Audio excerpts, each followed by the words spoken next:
my soul met in its own way the bright person of my holy Yeranda Yosef.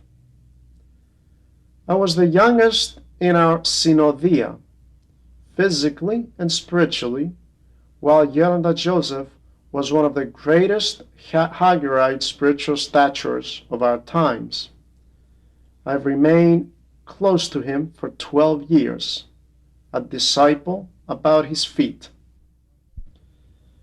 This is how long he lived after this. God made me worthy to serve him up unto his last holy breath. He was worthy of all attendance regarding his many spiritual labors, regarding his holy blessings which he left us with, an enormously heavy and precious spiritual inheritance. I knew him to be truly God-bearing, an exceptional spiritual general, tremendously skilled in the warfare against the passions and the demons. It was not possible for a man to come near him and not be healed, regardless how full of passions he happened to be. A man needed only to be obedient to him. When referring to the monks, above all, he placed Christ-like obedience. For the lay people in the world, he preferred the noetic prayer, but always under the suggestions of experienced guides. He had seen enough, and he was afraid of people's delusions. Do you see a man not seeking advice and not keeping the commandments? Expect to see him deluded in a short period of time. He would tell us and remind us this quite often. When it came to our ascetic rule, he showed the utmost austerity. He loved fasting, vigilance, and prayer with all his soul. He ate his bread and he ate his food always with measure. He did not eat a fresh meal if there was any leftovers from a day or even 2 or 3 days before. He was moderate, however, in this respect for us young brothers, at least in the area of diet. He could see through our bodily weaknesses, and he discerned that he must use economy for our sake.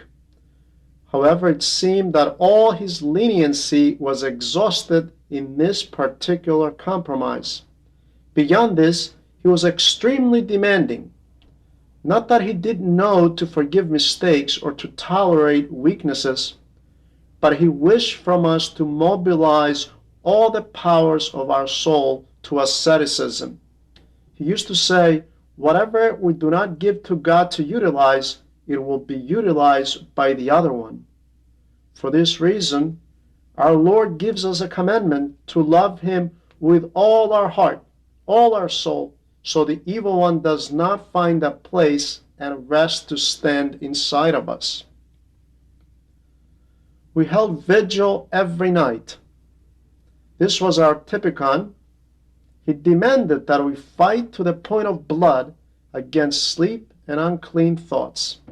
He held vigil in the dark inside his small cell with inseparable companion the incessant noetic prayer.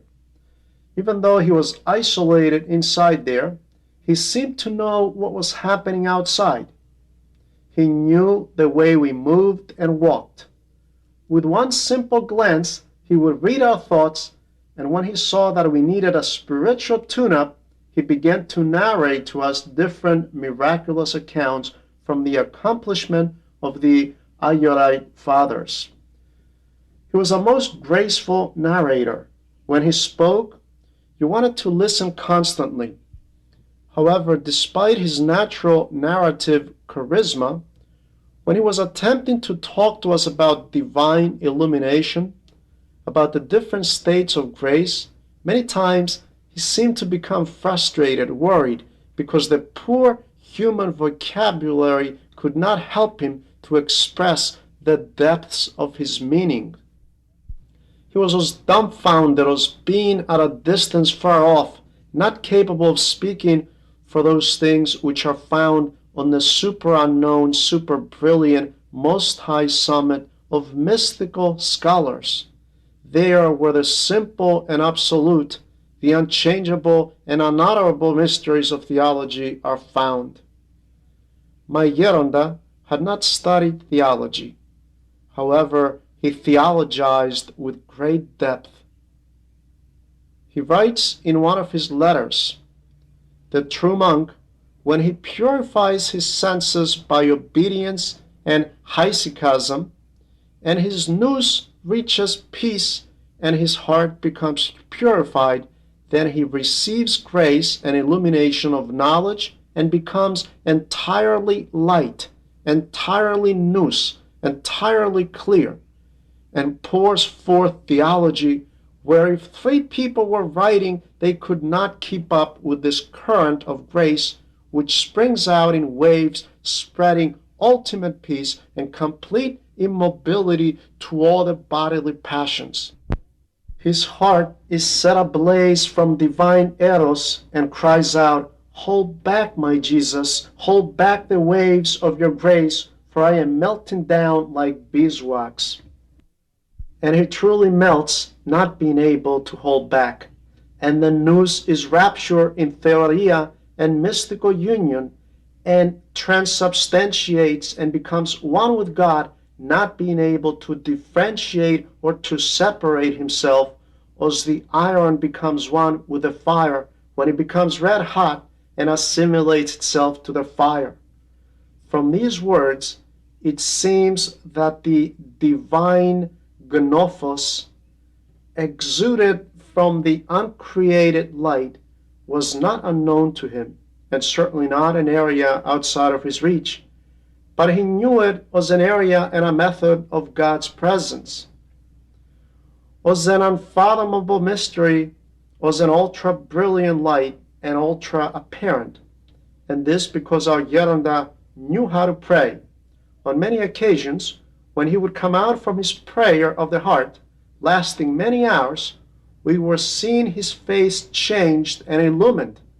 This is not surprising, however, since the light that his soul bathed in constantly at times, it flooded out of his body visibly. But then again, what is the halo of the saints other than this reflection of the uncreated light of grace which shines and glitters inside them?